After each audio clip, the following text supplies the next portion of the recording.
Police पदाधिकारी के पास इतने सारे काम होंगे तो कभी भी वो न्याय नहीं कर सकता है। पूरे राज्य में रोज चोरी, डकैती, हत्या, अपहरण, लूट, प्रमोशन के लिए दिखा रहे कि भाई पुलिस ने पकड़े। कांके में कांके चौक पर दिन दहाड़े थाना से 100-125 मीटर की दूरी पर भारतीय जनता पार्टी के ग्रामीण जिला के महामंत्री अनिल टाइगर महतो जी को अपराधियों ने गोली मार दी और उनकी मौत हो गई। ये पहली घटना नहीं है। रांची में या झारखंड में लगातार अपराधियों के द्वारा ये हत्याएं हो रही हैं। और कल की जो घटना है हम सब देख करके शॉक्ड हैं कि अपराधियों ने अनिल जी की हत्या की और रांची जिला पुलिस प्रशासन उनकी चरित्र को हत्या कर रही है। जिस प्रकार से पुलिस ने जो बयान बताया और उसके बाद मैंने लाहौरदगा जिला से भी हमने तहकीकात की तो कहीं कोई दूर दूर का संबंध नहीं है।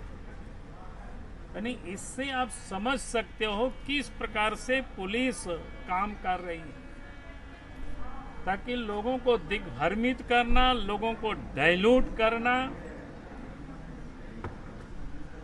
रांची पुलिस प्रशासन और झारखंड की पुलिस ने इसको बड़ी और भी उसके अधिक कारीगरी की। हमें जानकारी जो मिली है कि अपराधी को जिसे पकड़ा है तो पब्लिक ने उसको पीछा करके पकड़ा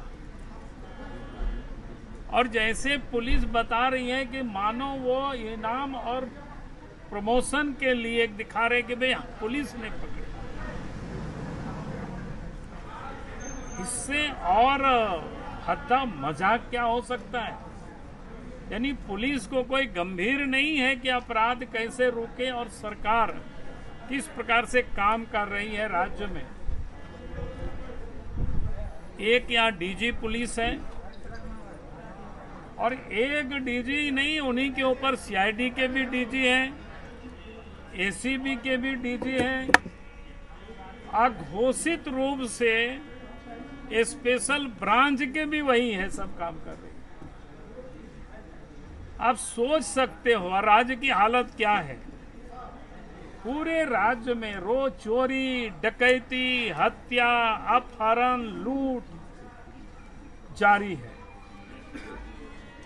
जब एक पुलिस पदाधिकारी के पास इतने सारे काम होंगे तो कभी भी वो न्याय नहीं कर सकता है। कभी भी वो अपराधियों को ठीक से वो देख नहीं सकता है।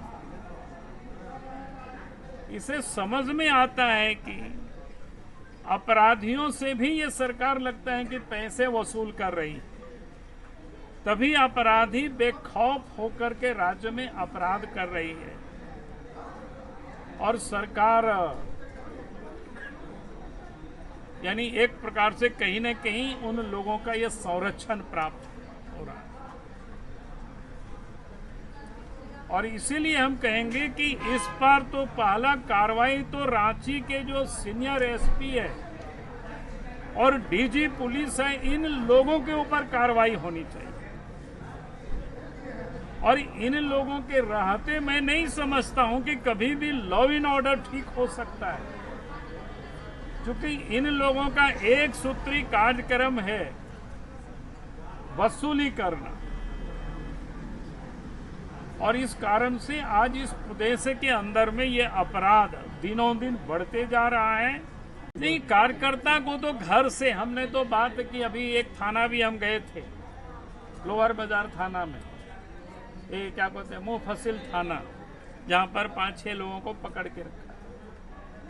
मैंने वहां के सिटी एसपी से पूछे, वहां पर तो थे नहीं, बोले आपने क्यों पकड़ करके रखा? कोई उत्तर नहीं था उनके पास। उन्होंने कहा कि एहतियात के तौर पर भाई वो लोग निकल करके सिर्फ लोगों से हाथ जोड़ रहे थे कि आज बंदी है, आप भी बंद में समर्थन करिए। लेकिन लोकतंत्र में अगर कोई निकले जनता से हाथ जोड़ करके आग्रह करने के लिए तो कोई अपराध वो नहीं होता है। उन्होंने कहा कि कोई किसी का तोड़ फोड़ किया है तो बताओ, तो उनके पास कोई उत्तर नहीं था। और तो छोड़ दीजिए, हमारे घर में भी आज डीएसपी सवेरे पहुंचे और हमसे पूछ रहे थे कि सर आप भी सड़क पर निकलेंगे क्या? हमने कहा कि जरूर निकलेंगे। और हम मुख्य सड़क होकर के ही आए वहां थाना से, तो मेरे पीछे पीछे वो भी आए। अब डीएसपी कोई बेसरा शायद थे, तो आप समझ सकते हो। फिर हमारे पार्टी के प्रवक्ता, उनसे बात हुई, उन लोगों को जगन्नाथपुर थाना में रखे हुए हैं। उन्हें कहा कि 2-4 गाड़ी लेकर के सवेरे घर से उनको उठा करके ले गए। यानी लगता है कि कोई बहुत बड़ा अपराधी है। सवेरे आए थे, हमको लगता है कि 7 बजे करीब आए होंगे, 7 या 8 बजे ऐसे कुछ था समय, क्योंकि उस समय हम तैयार नहीं हुए थे। और फिर हमें बताया गया कि कोई डीएसपी आए हुए हैं, तो उस समय अखबार पढ़ रहे थे तो हम देखे कि हाँ डीएसपी आए हो। हम बोले क्यों आए हो भाई, क्या प्रॉब्लम है? तो बोला कि नहीं सर आप किधर से जाएंगे? हम बोले जिधर से जाएंगे, ये हमारा विषय है।